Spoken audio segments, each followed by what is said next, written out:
Hello friends, എല്ലാവർക്കും സുഖമാണെന്ന് വിശ്വസിക്കുന്നു.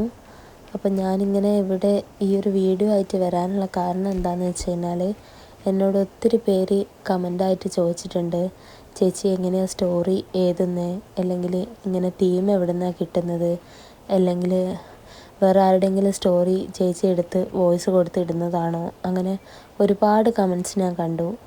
അന്നേരം മുതലേ ഞാനൊരു വീഡിയോ ചെയ്യാൻ വേണ്ടി തീരുമാനിച്ചതായിരുന്നു. ഇപ്പോഴാണൊന്ന് സമയം കിട്ടിയത്. അപ്പോൾ ആദ്യമേ പറയട്ടെ, ഇതിലിടുന്ന എല്ലാ സ്റ്റോറീസും ഞാൻ എഴുതിയ എൻ്റെ സ്വന്തം സ്റ്റോറിയാണ്. ഇതിന് വോയിസ് കൊടുത്ത് യൂട്യൂബിൽ പോസ്റ്റ് ചെയ്യുന്നതും ഞാൻ തന്നെയാണ്. അപ്പം നിങ്ങൾ യൂട്യൂബ് തമ്പനയിൽ കണ്ട പോലെ നിങ്ങൾക്ക് കഥ എഴുതാൻ ആഗ്രഹമുണ്ടോ, അതിലൂടെ എന്തെങ്കിലും വരുമാനം നേടാൻ ആഗ്രഹമുണ്ടോ, അല്ലെങ്കിൽ ഇതിനെപ്പറ്റി അറിയാണ്ട് സ്റ്റക്കായി നിൽക്കുന്ന ഒരവസ്ഥയിലാണോ നിങ്ങൾ? അങ്ങനെയാണെങ്കിൽ നിങ്ങളെ ഞാൻ സഹായിക്കാം. നിങ്ങൾ ഈ വീഡിയോൻ്റെ താഴെ കമൻ്റായിട്ട് വന്ന് പറഞ്ഞു കഴിഞ്ഞാൽ നിങ്ങൾക്ക് എന്തൊക്കെയാണോ ഡൗട്ടുള്ളത്, അതായത് പ്രതിലിപി എന്ന ആപ്പാണ് എൻ്റെ അഭിപ്രായത്തിൽ കഥ എഴുതി ഏണിങ്സ് ഉണ്ടാക്കി നമുക്ക് വളരാൻ ഏറ്റവും അനുയോജ്യമായ ഒരു ആപ്പാണ് പ്രതിലിപി. അതുപോലെ തന്നെ അക്ഷരത്താളുകൾ.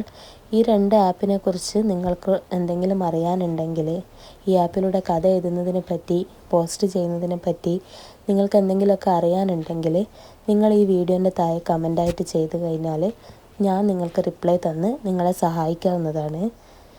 പിന്നെ അതുപോലെ ഒത്തിരി പേര് എൻ്റെ കഥയിലേക്കുള്ള യാത്ര എങ്ങനെയാണെന്ന് പറയാൻ വേണ്ടിയിട്ട് പറഞ്ഞിരുന്നു. കാര്യമായിട്ട് പറയാനൊന്നുമില്ല.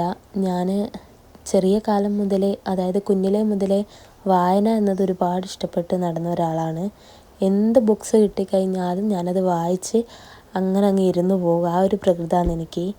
അപ്പം ഞാൻ തികച്ചും യാദൃശ്ചികമായിട്ടാണ് ഇങ്ങനെ എഴുതുന്ന ആപ്പ് കാണുന്നത്, അത് ഇൻസ്റ്റാൾ ചെയ്യുന്നതൊക്കെ. ആദ്യം ഞാൻ കുറേ കഥകൾ വായിക്കാനാണ് താല്പര്യപ്പെട്ടത്. ഒരുപാട് കഥകൾ ഞാൻ പ്രതിലിപിയിൽ നിന്നും അക്ഷരത്താളുകളിൽ നിന്നൊക്കെ ഞാൻ വായിച്ചിട്ടുണ്ട്. അങ്ങനെ ഇരിക്കുമ്പോഴാണ് എനിക്ക് എഴുതിയാലോ എന്നുള്ളൊരാശയം വന്നത്. അപ്പോൾ ഞാൻ എഴുതേണ്ട ഈ ഒരു ആശയത്തെപ്പറ്റി ആദ്യം പോയി പറഞ്ഞത് എൻ്റെ ഉമ്മാനോടാണ്. അപ്പം എന്നോട് ഉമ്മ പറഞ്ഞത് എന്താണെന്ന് വെച്ച് കഴിഞ്ഞാൽ, കുഞ്ഞിലേ മുതൽ നിനക്ക് കളിച്ച് നടക്കുന്നതിനേക്കാൾ ഇഷ്ടം വായിച്ചിരിക്കുന്നതാണ്. അപ്പോൾ അത്രയും വായന ഇഷ്ടപ്പെടുന്ന നിനക്ക് എന്തുകൊണ്ടും എഴുതാനുള്ള കഴിവുണ്ടാകും. നിനക്ക് ഇഷ്ടമുണ്ടെങ്കിൽ, താല്പര്യം ഉണ്ടെങ്കിൽ നീ എഴുതി തുടങ്ങിക്കോ എന്നാണ് എന്നോട് എൻ്റെ ഉമ്മ പറഞ്ഞത്. ആ ഒരു വാക്കിൻ്റെ പുറത്താണ് ഞാൻ ഇന്നീ നിലയിൽ, അതായത് ഇത്രയും സ്റ്റോറീസ് എഴുതി ചെറിയൊരു എഴുത്തുകാരി എന്ന നിലയിൽ ഇവിടെ എത്തിയിരിക്കുന്നത്. അപ്പോൾ നിങ്ങൾക്കും അങ്ങനെ കഥകൾ എന്തെങ്കിലും മനസ്സിലുണ്ടെങ്കിൽ, എഴുതാൻ സാധിക്കാതെ വരുന്നൊരവസ്ഥയാണെങ്കിൽ, അല്ലെങ്കിൽ എങ്ങനെ എവിടെ പോസ്റ്റ് ചെയ്യണം, എങ്ങനെ എഴുതണം എന്നൊക്കെയുള്ള ഡൗട്ട്സ് ഉണ്ടെങ്കിൽ എൻ്റെ ഈ വീഡിയോൻ്റെ താഴെ കമൻറ്റ് ചെയ്ത് കഴിഞ്ഞാൽ ഞാൻ സപ്പോർട്ട് ചെയ്യുന്നതാണ്. വേണ്ട വിധത്തിൽ എന്നെക്കൊണ്ടാവും പോലെ കാര്യങ്ങൾ പറഞ്ഞ് ഞാൻ മനസ്സിലാക്കി തരും. അപ്പോൾ എഴുതാൻ ആഗ്രഹമുള്ള, അതിലൂടെ എന്തെങ്കിലും ഒരു വരുമാനം നേടിയെടുക്കാൻ താല്പര്യമുള്ള ആൾക്കാരുണ്ടെങ്കിൽ എനിക്ക് കമൻറ്റ് ചെയ്യണം കേട്ടോ.